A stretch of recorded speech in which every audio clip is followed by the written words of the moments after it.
अस्सलाम वालेकुम। गल ये वे कि सज्जनों, मैं तुहाडे नाल एक गल शेयर करन लगा, अपनी पर्सनल गल कि जदों मैं सऊदीया च आया वां अपने भैन भरावां नूं छड्ड के, माँ बाप नूं मिल के, समझदे हो पे, ते मेरी माँ ने मैनूं एक गल समझाई सी। उन्हें कहा, हे पुत्तर, अपने घर वाल भी नज़र रखी ते साडे भी पिछे ध्यान रखी।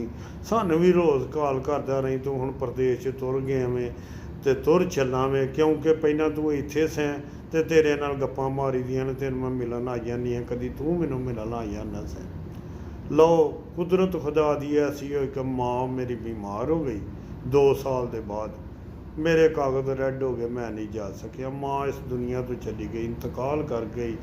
अल्लाह ताला जन्नत फरदौस जगह दे सारियां मावां नूं ਜਿਹੜੀਆਂ इस दुनिया तो तुर गई दियां ने, ते अल्लाह ताला जन्नत फरदौस जगह दे, क्योंकि मावां बड़ियां ठंडियां छावां हुंदियां ने।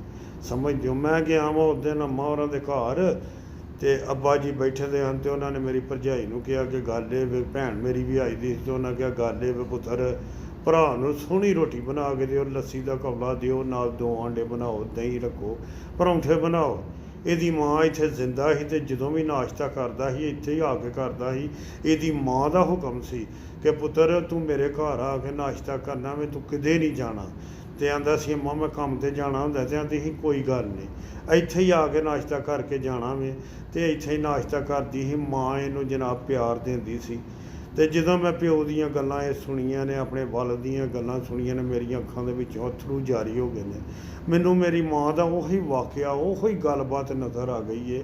ਤੇ ਖੁਦਾਇਆ मैं तुहाडे नाल करना वा कि तुसीं मेरे दोस्त हो, अजीज़ हो, हम वतन हो, हम अजीज़ हो, कि माँ बाप की खिदमत कर लो। अगर ये जिंदा ने तो इन्हां दे पैरी पै जाओ, इन्हां नूं मना लवो। जे अगर ये दुनिया तो चले गए ने तो इन्हां वास्ते दुआ फातिहा करो, क्योंकि दुनिया के उत्ते सारियां तो वड्डी कायनात ने अल्लाह ताला ने माँ बाप अता कीते ने, कि जिन्हां दे दिल च सुआए मुहब्बत ते सच्चाई दे कोई चीज़ नहीं। होर भैन भरा तो इस तरह ही ने, मिलोगे मिलन दे, नहीं मिलोगे तो नहीं मिलन दे।